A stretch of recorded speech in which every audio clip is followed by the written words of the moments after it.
Okay, first of all, Alexander Graham Bell, a lot of people who come to the museum believe that he was a Canadian citizen. He was not. He was born in Edinburgh, Scotland in 1847, and he became an American citizen later on in his life. His father was Alexander Melville Bell, and he was a teacher of speech, and this would be very influential in Alexander Graham Bell's life, actually. And his mother, Eliza Grace Simmons Bell, she was an artist and a piano player, and she taught Alexander and his two sons to play piano, so that while he was growing up, actually, he thought he would always be a concert pianist. So actually, and this musical influence on him lasted throughout his whole life. He always loved to entertain people by playing the piano. His father was a speech teacher, and what he did, he invented a language called visible speech, and this was used to teach the deaf to speak. And what it consisted of are symbols. And each symbol would represent, to tell an individual where to place their tongue and vocal organs to make a sound. So this was how deaf people would be able to learn through this language. And this was very successful, actually, and Alexander was able to learn many languages through studying this method. Now, as I mentioned, he was born in Scotland, and while he was in Scotland, he was homeschooled, and then he entered the school system, and he did not do very well. He was a very bright child. However, he became bored kind of easily, especially, he would be quoted as saying, especially with mathematic problems. If he understood the concept the first time, he didn't understand why the teacher would give him 2 or 3 more problems to do. If he understood it the first time, he wanted to move on to a new concept. So he didn't do very well in school. So his parents decided to send him away for 1 year to England to stay with this man, his grandfather. And his grandfather would teach him how to be a distinguished gentleman, how to dress properly, how to speak properly, and just how to behave properly. And Alexander says that this was the turning point in his life. As he would return to Scotland, he would look like this. He would dress as a distinguished gentleman, and his parents would be very proud of him then. And you'll notice that this will be one of the few pictures you'll see with Alexander when he doesn't have a beard. And that was because shortly after this, he would begin teaching. And actually, his students would be sometimes they would be older than him. And so he decided to grow a beard to make himself look older than his students. And just a little tidbit of information, Alexander Graham Bell is not his real name. His name is Alexander Bell. And so what happened was, on his 11th birthday, a family friend was visiting Graham. He wanted to be different from the other men in his family. The men in his family were named either Alexander Bell or Alexander Melville Bell. So to be different, he decided to take the name of a family friend who was visiting, and he became Alexander Graham Bell. Once he returned home from England, where he stayed for 1 year, he returned back to Scotland, and at this time, in a short span of time, both of his brothers would die from tuberculosis. And so Alexander became ill also. So his parents decided to leave Scotland, and they came to Canada, and they came to an area just outside of Brantford, Ontario, which is pictured here. It's called the Bell Homestead, and it's still in existence today. And Alexander recuperated here for about 9 months. And he's pictured here in Brantford, dressed as a Mohawk native. And that's because, as I mentioned earlier, he was able to learn languages through using his father's invisible speech. And so he was able to learn the local Mohawk tribe's language. And so they made him an honorary member. And so that's why he would dress up in Mohawk clothing. So as I mentioned, he recuperated in Brantford for about 9 months, and then he moved to Boston, where he would teach at the Boston School for Deaf Mutes, where he would be teaching the deaf to speak, and that's where he would meet Mabel Hubbard, who would be one of his students who would become his wife. And what happened was, Mabel became deaf at the age of 5 from scarlet fever. Her parents would not allow her to learn sign language. They thought it was very important that she be able to communicate verbally with the rest of the world. And so they thought that she needed help pronouncing some words. They had heard about Alexander teaching the deaf to speak and thought that he would be able to help Mabel. And that's how he would meet Mabel. They would marry in July of 1877. They honeymooned around Europe for about 2 years, and then they decided to settle in Washington, D.C. But a year before they would marry, Alexander would invent the telephone in 1876. Alexander was, most people probably know him as the inventor of the telephone, which happened in Boston while he was teaching, actually. He was inventing at night. He couldn't invent as full-time because he needed money to pay his rent and buy food and so forth, and he wasn't making any money from his inventions. So he had to teach during the day and invent during the night. And so that's how the telephone would be born. And actually, when the telephone was born on March 10th, 1876, what happened was Alexander, he was in a room, he was working on his part of the telephone. Thomas Watson was in another room with the receiver. He spilled acid on his pants, Alexander Graham Bell. It started to eat through, and he needed Watson to come and help him immediately. And so he said, "Mr. Watson, come here, I want you." Watson heard him in the other room, came in to help him, and those were the first words spoken over the telephone. And as an engagement present, this is what Alexander gave Mabel. This is a silver inside part of what the first telephone would look like. And pictured right here, Mabel was a very talented artist. And what happened was she discovered a habit that she didn't like that Alexander had, and that was that he would stay up really late in the night and then sleep in till probably 11 or noon the next day. And so she decided to draw a portrait of Alexander, and when he unveiled it, she had drawn him as a night owl. And I'll show you the original drawing once we get to that area. After the invention of the telephone, Alexander became world famous. People wanted him in every social circle. Everyone wanted the Bells to attend their parties and so forth. Alexander was a quiet guy. He didn't really like the fame. He really wanted to just continue on his ideas that he had. So what the Bells decided to do, they decided to look for a summer home. Bell also didn't like the heat in Washington during the summer. And so they decided to look for a vacation area. They came to Baddeck. And what they did was that there was a mountain located. The mountain is located just to the left of the museum. When they came here, it was called Red Head. When the Bells started to purchase property on the mountain, they renamed the area Benvria, which is Gaelic for beautiful mountain. It's still there today. That's how it is known today as well.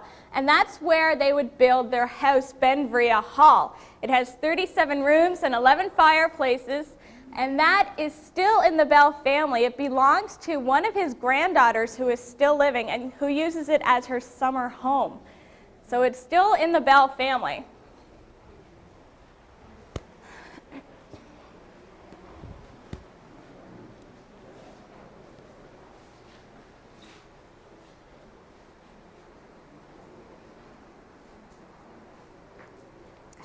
As you go through the museum, you're going to notice that Alexander liked to draw, so we have a lot of his drawings up on the wall. And what happened was, every time he had an idea or so forth, he had a little notebook he carried with him all the time. He would draw his ideas in his book so he would remember them. And so this is his signature down here. Everything he did, he always put his signature on. And also this symbol was important because it always meant, if he had this symbol next to an idea, you can see the exclamation points in the cuff. It meant it was a good idea, get back to it. He thought that he could improve upon it. And so what happened was, when Alexander invented the telephone, he was in court for about 18 years fighting for the right to the telephone, for the patent. And so he became, after this, really meticulous with his notes. He would start to write down who came over for dinner, what he ate that day, what he wore. And if that only took up a little section of a page, he'd scribble down to the bottom so no one else could add anything, put his signature at the bottom, and it would go into his records. And so that was how he kept really meticulous notes so that he wouldn't have to go back to court.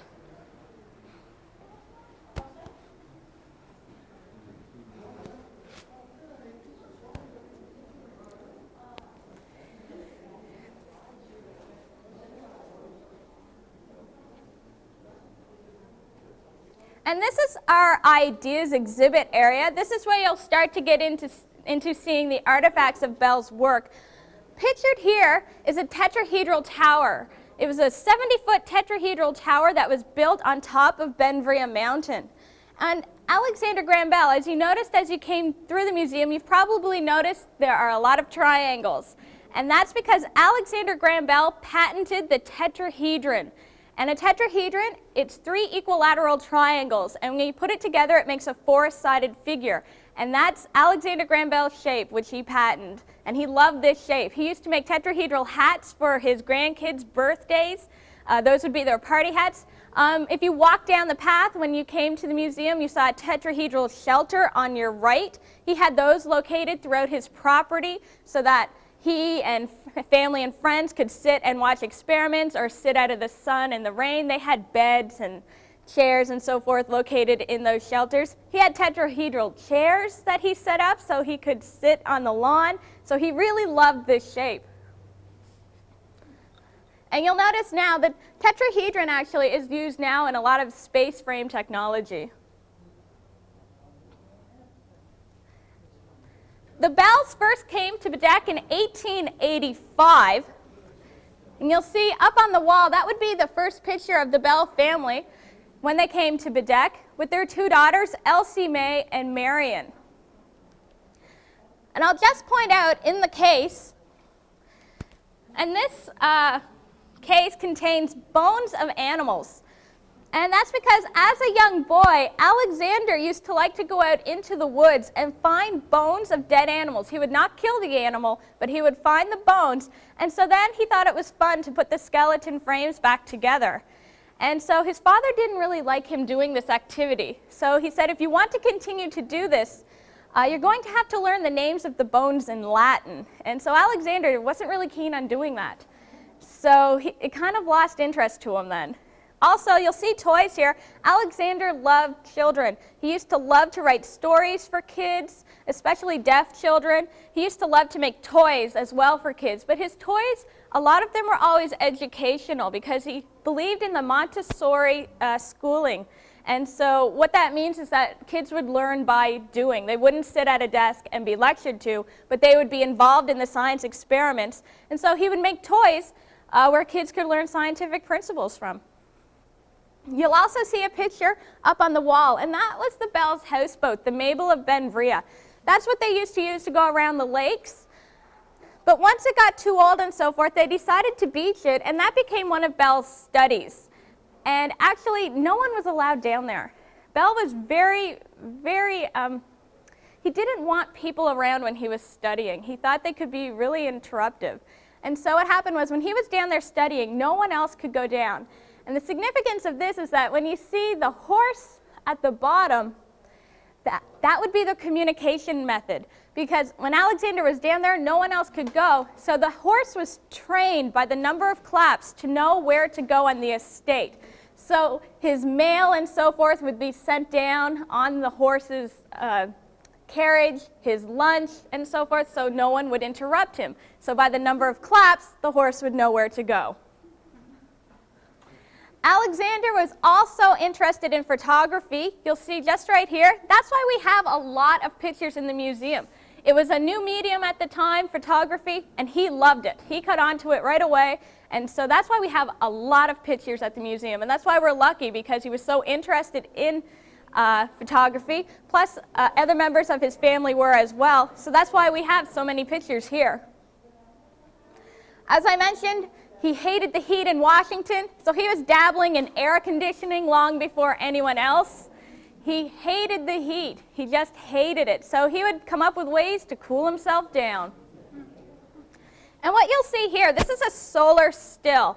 And what happened, one year in Benvria, the wells became contaminated, so the water wasn't drinkable. So he devised an experiment called solar stills, where he set up the solar stills, took the salt water out of the lake, left it out in the sun. Through the process of evaporation and so forth, the condensation would drip down into a pan below. It would be fresh water, and that's how the Bells and other people in Benvria would get their drinking water until the wells weren't contaminated any longer. You'll also see pictures of sheep throughout the museum. And that's because when the Bells purchased Ben Vrea, a flock of sheep came with the property. And so Alexander thought this was great. He could use them in experiments. And so this is when he started to dabble in genetics. He wanted to genetically reproduce a flock of sheep that would always bear twins. He thought this would be great for the local farmers because it would be able to increase their flock size. So he thought this would be a good idea, and he used these sheep in experiments for 32 years. And he could never get the results that he wanted. And so it happened. One day, he really got annoyed. So he sent his assistant into town with the sheep to put them up for auction. And once Mabel heard about this, she knew that the sheep were more like pets to the family now that Belle had had them for so long. So she sent her assistant into town to buy the sheep back. So they were back on the property. And Belle was wondering why they were there. From that day forward, though, they became known as Mrs. Bell's flock. Up and right here, you'll see a picture. Both of their daughters, Elsie Mae and Marion, would marry famous men. One of them would marry David Fairchild, who at the time was a world-famous botanist. And actually, Mabel really liked him because Mabel loved to garden. So he would send her all kinds of plants from all over the world to see if she could get them to grow in such a northern climate. And she was actually really good at doing this. And so they would have fun talking about gardening and so forth. Their other daughter would marry Gilbert Grosvenor, who is from National Geographic fame. Everything in here is authentic. It is the original, so that's his original coat and so forth. You'll also see the original drawing that Mabel did for Alexander. The owl drawing I mentioned, duck. And what that is, you'll see the books in the bookcase. The Ben Vrea recorder is the notebook that he used to record everything. Alexander is known for the telephone.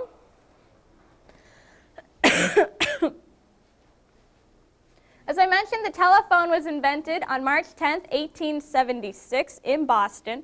And as you'll see in the case, these are all replicas of what Alexander would have used. And you'll see the Gallup's frame telephone. And that would be the first telephone which sound would be transmitted on. So that would be the first one. But what happened was we can thank Mabel for getting the telephone out into the public view. And as you'll see, there's a ticket or the pass that Alexander would have used to get into the Philadelphia Centennial Exposition. And what this was an exposition where a lot of inventors were coming to showcase their experiment. And Alexander at the time, he was still teaching, and at the time his students were going into their final exams, and he did not want to go and leave his students. And so Mabel decided to take him on a carriage ride one day. And he didn't know that she had packed his bags, so they went to the train station, and she said, if you're not going to go and showcase the experiment, I will not marry you.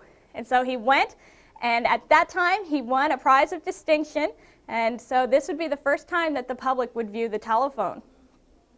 Alexander's father-in-law, Gardner Green Hubbard, Mabel's father, he was also influential at the time because he was a backer for Bell's experiments. He financed the experiments. He was also very good at pushing Bell to get the experiment finished.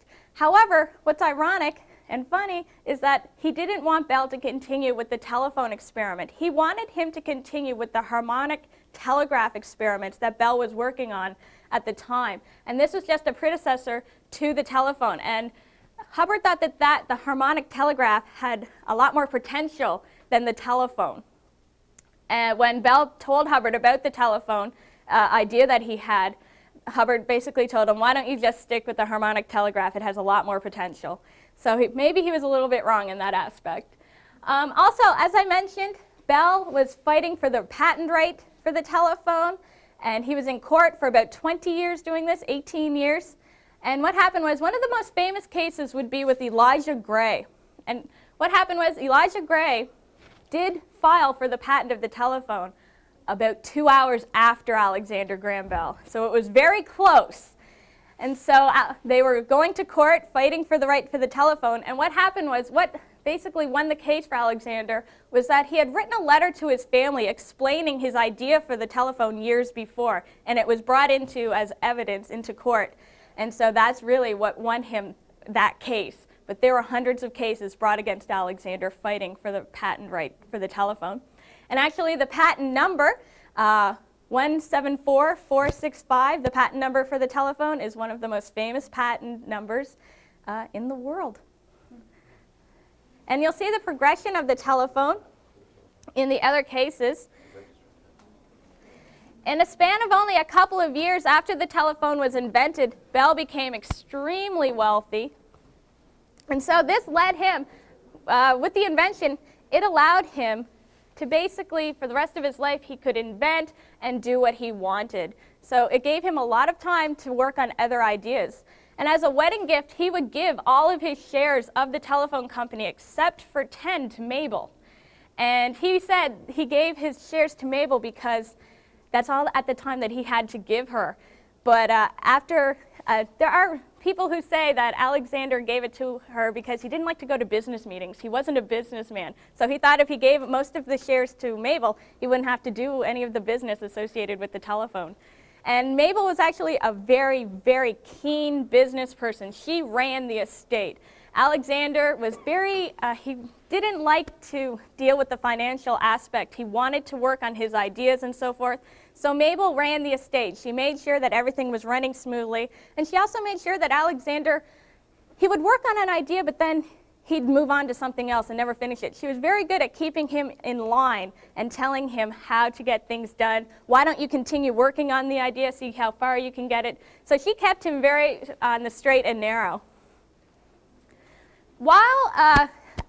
After Alexander invented the telephone, actually, he received a prize from France called the Volta Prize. It was about $10,000, and with that, he established the Volta Laboratories in Washington, and this laboratory was used to continue electronic experiments. And one of them would be the graphophone. And the graphophone, a lot of people who come to the museum believe that Bell invented the sewing machine because that's what it looks like. But the graphophone was used basically as one of your first dictaphones. It was used to record sound and play it back. And so it looks like a sewing machine because Bell wanted to mass produce it, and the cheapest way he could do this was by doing it in a sewing machine factory, so it would have a sewing machine body. So while Alexander was working on these experiments, he would develop his favorite experiment. A lot of people would think that Alexander was really impressed by his telephone experiment. He was, but he loved the photophone more. And you'll see the photophone. It's displayed in the cases right here. And it was used to transmit sound over beams of light. And he thought this was so great. He wanted to name his daughter Photophone Bell in its honor. Mabel would not allow that, though. And what happened? This did work, but Alexander, it didn't take off commercially very well because it can't be used on cloudy days or rainy days or so forth. And so Alexander was kind of disappointed that people really weren't interested in this experiment, but it remained his favorite of all time, the photophone. Alexander was also, as I mentioned, he had 2 daughters. He also had 2 sons that died at birth from respiratory problems, and so this led him into medical experiments. He was very interested in medicine, and as you'll see, X-ray was a new technology at the time. And so he thought this was great. As I mentioned, he had the money now to basically do what he wanted, so he purchased some X-ray equipment and started taking X-rays. As one of the first X-rays he would take would be right here. You can see a needle is stuck in one of the worker's toes. And so he thought that was great. I'll go take an X-ray of it because he loved the new technology. Also, Alexander, he had a bullet detector. And what happened was, this was during the time when President Garfield would be assassinated. However, at the time, you have to remember that in order to find the bullet, they didn't have X-rays that were being used at the time. And so what happened was, everyone would just basically dig around in the bullet hole to try and find where the bullet was. And so what happened was, Alexander devised a bullet detector. It was a metal detector.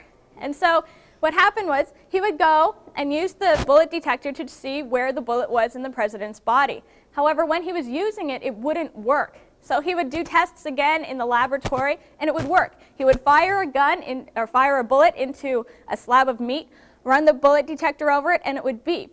He would know where the bullet was. But it wouldn't work when he went to the president's bedside. And after the president died, he figured out why. The president was sleeping on a new type of bed, one with metal coils. He was one of the first people to use a metal coil bed. So that's what happened. That's why he couldn't find the bullet. You'll also see pictured here, that's the vacuum jacket. It's about 50 years ahead of the iron lung. It's also, you'll see it in the case just to my right.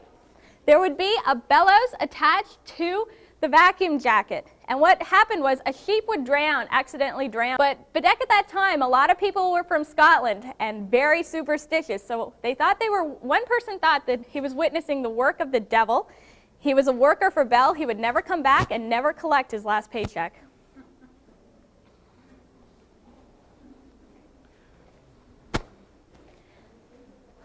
Also at this time, Bell was interested in aviation. He had been interested in aviation his whole life. He used to love to go out and watch birds to try and figure out how they would fly. As I mentioned, he loved to go and find the bones of dead animals. When he would find a bird, he would measure its wingspan, look at its wings, just to see. He wanted to know how a bird would fly, because he had a dream of one day that he would actually get a person into a flying machine.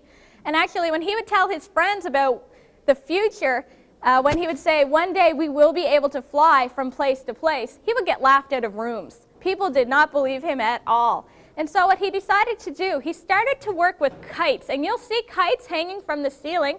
Those are his original kites. And as I mentioned earlier, he loved tetrahedrons. So he made them out of tetrahedrons. But there is a purpose for this, and it was because he discovered that if you put a lot of the tetrahedral cells together, the kite will get bigger, but it stays extremely lightweight. You can still get it into the sky, but it becomes extremely sturdy, so it won't fall apart. And so he made huge kites. And his big kite, called the Cygnet, had over 3,000 of the tetrahedral cells in it. And what happened was, that was a man-carrying kite. There was a man in the middle of the kite. It was towed out on the lake in front of the museum.